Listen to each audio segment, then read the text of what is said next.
Good morning, guys. Here are some stocks that are moving today. Upstart's moving. It actually touched 40 before pulling back. First time it's hit 40 since I believe around December last year.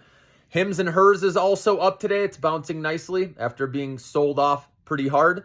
And then we have Celsius Holdings, which is trying to move higher. If it breaks $41.50, that would be bullish that it's going to the next level.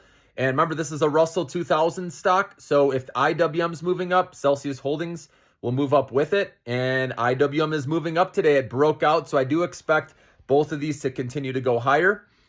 We also have NVIDIA that touched 126. Now there's some resistance up here. So we need to see if it can close above this. Okay. But could be another spot to lock in a little bit, trim and take some gains again. It's up to you, of course. Okay. Like I said, they have earnings coming up. If they beat and raise, could go higher, right? But I'm not being too greedy with that one because it's had a stellar run. Micron is kind of a little weaker today, but a little consolidation, nothing wrong with that. But you can look, if it goes under 105, then you can maybe set a stop limit there. And if it goes lower, you can look to buy back in, in the low 100s. Maybe it goes into the 90s. You never know, right? I still think Micron has a lot of room to catch up. But remember, there's going to be dips along the way with these stocks, guys. Not everyone's going to go straight up, okay? And those are your opportunities, obviously, to buy the dip, okay, if you're not in already. Obviously, we were buying these, right, in the 80s for Micron and the low 90s. And then NVIDIA, we got in the low 90s as well and mid 90s. So we're up nicely. That's why you don't need to, right, if you're already in, you don't need to add a big position now, right? You just can see what it can do, right? You can trim like we've been talking about.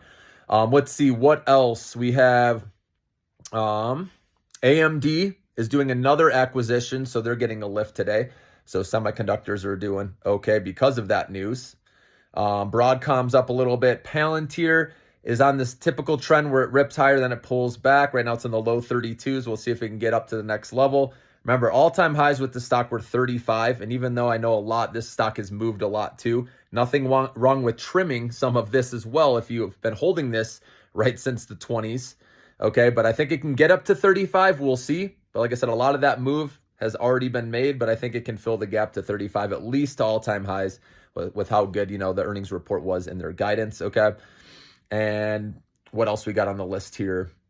There's one more, I believe. Oh, Serve Robotics, if you've been following this one. This is a very high-risk, high-reward company or stock because it has an insanely high valuation. It's kind of like SoundHound, but with NVIDIA investing in them and the stock pulling back, I actually bought some in my retirement account just in case this thing goes up 20x in the future, about a small position at 1077. It's up over 12 now this morning, okay? This is one you want to be very careful with, just so you know, but with the robots, they're working with Uber Eats, and there's a lot of hype and excitement around this stock, so that's another one I want to let you know. Is up pretty nice today as well. Fubo, I played it this morning, haven't been looking at it. I played the pop and got out. Maybe that one's up. It wouldn't surprise me if that's higher right now as well. I recommended, obviously, this one after the news right from Friday. But anyways, these are some of the stocks moving today. Hope you guys are making some money.